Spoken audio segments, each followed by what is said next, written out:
गेल्या 15 वर्षापासून या मतदारसंघातील मतदारांचं प्रतिनिधित्व करताना राजेश टोपे यांनी विविध कामं केलीत असा त्यांनीच दावा केलेला आहे।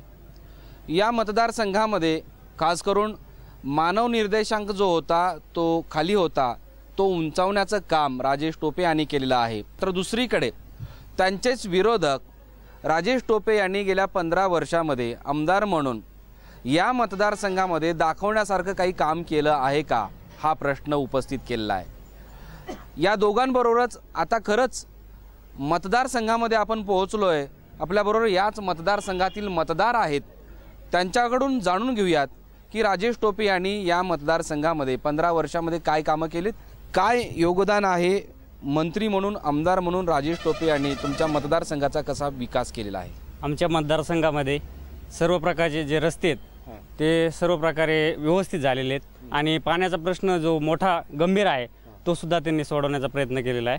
आणि आरोग्य खात्यामध्ये आमच्या गावामध्ये भव्य दिव्य अशी इमारत त्यांच्या म्हणजे त्यांच्या नेतृत्वाखाली निर्माण झालेली आहे। शिक्षणासाठी जे काय वंचित होते त्यांच्यासाठी सुद्धा खूप काही सुविधा त्यांनी निर्माण केलेले आहे। पॉलिटेक्निक कॉलेज झालं किंवा शिक्षणाच्या संस्था आहेत आणि त्याचबरोबर इथे समर्थ कारखाना आहे, त्यामुळे ऊसाचा प्रश्न जो ऊसासाठी जो काही आम्हाला प्रश्न येत होता तो पूर्णपणे सॉल्व्ह झालेला आहे। काय काय कामं केलेली दिसत आहेत आता या मतदारसंघामध्ये? सामान्य लोकांच्या दृष्टिकोनाने तर राजेश टोपे यांनी कुठलंही काम केलेलं नाही आहे। राजेश टोपे यांचे म्हणजे गुत्तेदाराचीच पूर्ण लाईन झालेली आहे आणि कुठलेही कामं असे भरभरून आले नाहीत।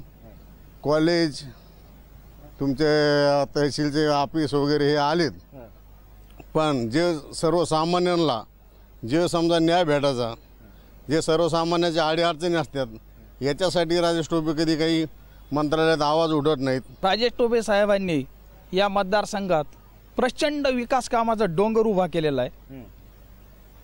अगदी या गोदावरीत ज्यावेळेस पाणी येत नव्हतं त्याच्यासाठी स्वतः नामदार साहेबांनी अगदी कोर्टापर्यंत धडक मारलेली आहे आणि ते पाणी त्यांनी उन्हाळ्यात खेचून आणलं। या ठिकाणी पाथरवाला, जोगला देवी आणि मंगरुळ या ठिकाणी बॅरेजेस केलेत, त्याच्यामुळे आज गोदापात्र आमचं भरलेलं दिसतंय। माझं गाव या रोडपासून 10 किलोमीटरवर आहे।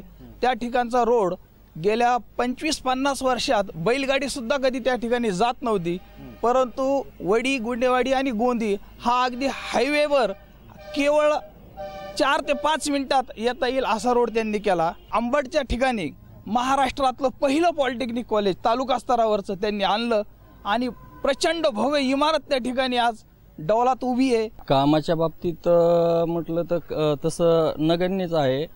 जिल्हा परिषद गोंदी अंतर्गत मुलांची शाळा, तिथं 5वी ते 6वी 7वी या वर्गासाठी शिक्षकच नाही अशी दयनीय अवस्था। हसनापूर घ्या, कोठाळा घ्या, गंगा चिंचोली, साडेगावपर्यंत कुठे ना कुठे जिथं 5 शिक्षकाची रिक्वायरमेंट असते तिथं फक्त 1 किंवा 2च शिक्षक हे भरल्या जातात आणि पर्यायीने त्यांच्यावर पूर्ण त्या वर्गाचा त्या पूर्ण शाळेचा ताण येतो आणि त्याच्यामुळं शिक्षणाची जी गुणवत्ता पाहिजे ते विद्यार्थ्यांना गुणवत्ता भेटत नाही। इथल्या आमदारांनी काही मदत नाही केलेली आहे शेतकऱ्यांना। आता गारपीट झाली, गारपीटीनंतर जी मदत मिळायला पाहिजे होती ती ह्या भागातल्या शेतकऱ्यांना मिळालेली नाही आहे। नुकसान फार झाले मोठ्या प्रमाणात। विकासाची दृष्टी असलेला नेता म्हणून राजेश टोपे यांची या मतदारसंघामध्ये ओळख आहे। त्याचं प्रतिबिंब या मतदारसंघामध्ये झालेल्या कामातून स्पष्टपणे जाणवतंय। मात्र गेल्या 15 वर्षांपासून विरोधकांचा आरोप आहे की या मतदारसंघामध्ये कामं झालेली नाहीत।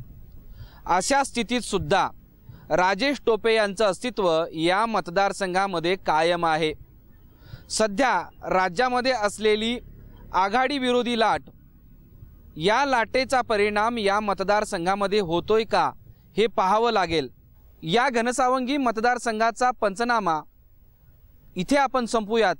यानंतर बीड जिल्ह्यातील इतर मतदारसंघातल्या नेत्यांचं, तिथल्या आमदारांचं काय काम आहे, त्यांच्या मतदारसंघाचा पंचनामा आपण थेट तिथे जाऊन करणार आहोत। तुम्ही पाहत राहा जय महाराष्ट्र, थेट, अचूक, बिनधास्त।